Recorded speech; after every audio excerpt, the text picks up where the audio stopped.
The president was welcoming international guests and heads of delegations participating in the first foreign ministers meeting under South Africa's G20 presidency. He says it's very significant that the gathering is convened on African soil. He added that Africa is home to some of the fastest growing economies.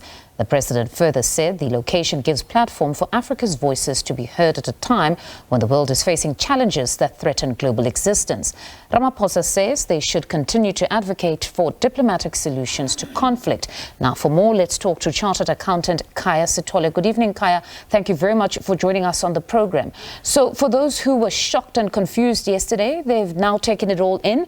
For the most part now, after the lifting of that embargo on the never-presented budget speech, we've all just been combing through it to get a sense of what informed that 2% VAT hike, among others.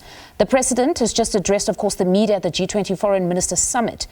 The VAT hike was brought up and he threw the question almost back at society, saying it's not about the 2%. Let's deal with the substantive issues here of how are we going to fund our priorities? Do we tax or do we borrow? Your views on all of this?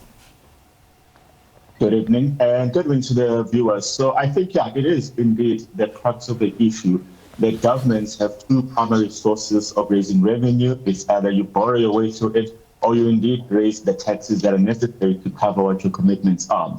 What the South African state has done for the better part of the past decade is to simply keep borrowing.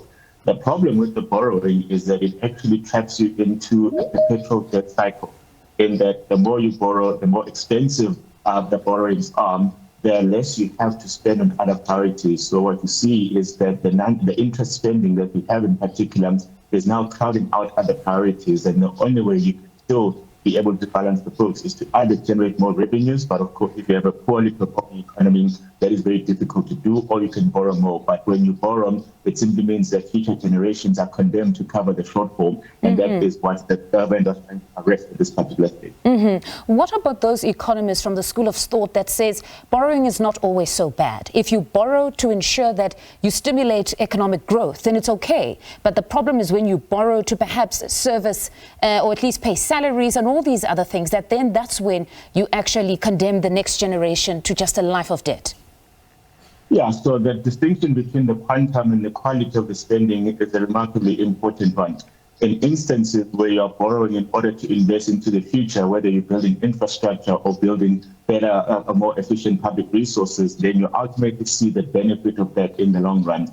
In the South African case, if you look at the multiple instances of South Africa going out to the capital markets and borrowing, it's really been in the main to placate the demands of the unions that have obviously had a very strong relationship with the party that was in charge for the better part of 30 years. So what that happens is that if you're simply funding your way through a civil service wage bill instead of investing into the future, then you ultimately are going to face this particular crisis point, this crunch point, where that ultimately becomes a number that you can no longer manage. And South Africa has taken the view that the number of how much you owe in relation to how much you generate as a country has become unsustainable, and somebody has to be able to stand up and say, maybe it's a time to change track and to do things differently.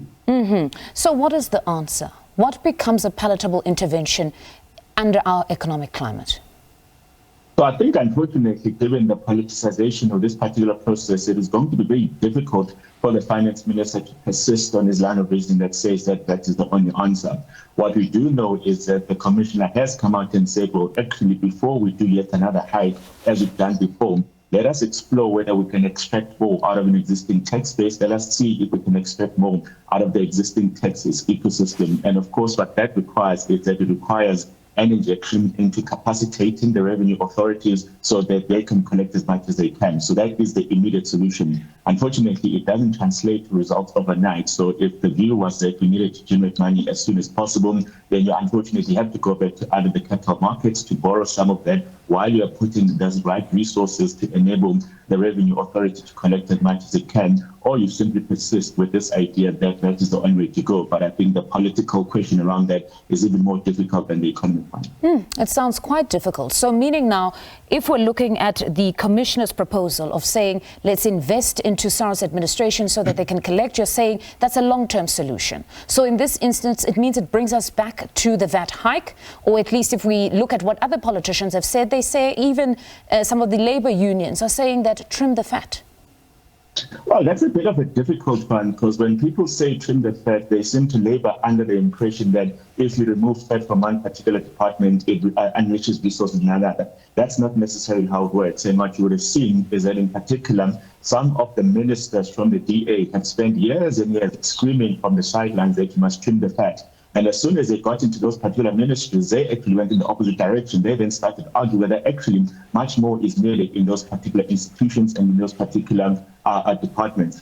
The reality here is that the country's budgeting process requires every single department and every single state agency to justify everything that it asks for. So when you then have to go back and say, wait, hold on, where is the fat to be trimmed? Every single department will give you a very cogent explanation of why they need the resources that they have. The question of how well they manage those resources then becomes a secondary one, but it's very difficult for a finance minister to simply say, I'm going to give the Department of Education a dot less this year because the question is, well, actually, the basis for giving us what you did was because we need to hire teachers. So when you say that we must work with less, it means that we must actually sacrifice an element of our mandate. So you need to be able to really interrogate how well public resources are spent, and in instances where you can justify taking something away, you can, but that's not going to be a solution to every single department that exists out there. We simply have too many departments, we've got too many demands, there aren't enough revenues of actually reallocating the funds. What I'm getting from you is that the decision not to trim the fat was essentially not one that was premised on political considerations here, that for those that were calling for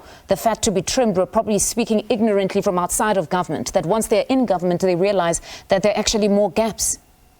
Yeah, I think it was from a limited awareness of how complicated the trade-offs are that are involved in a budgeting process. And I think what we do know is that one of the great anomalies in South Africa is that without fail, the public servants always seem to get their way. And of course, that is based on a historic understanding of how complicated it is when you do piss off the civil service, and strikes, general strikes tend to be more calamitous for society at large. So even if you looked at yesterday's draft speech, it was unfortunate that the very first line that the minister used in the justification for why he was lobbying for a 2 percentage point increase in VAT was that he wanted to fund the civil service wage. That only gives the impression that, again, whatever we raise from this additional revenue, it's to fund the civil service wage rather than to invest in the future and invest in future infrastructure. And that, again, is bringing us back to the trap of when we do borrow, or even when we do raise additional taxes, as we could have had this been implemented, what is the quality of spending? Where are we directing the resources? And if it's not being directed towards making the economy much better capacitated so that it ultimately generates additional tax revenues, you actually are simply just entrapping yourself into a cycle of debt and tax trade-offs.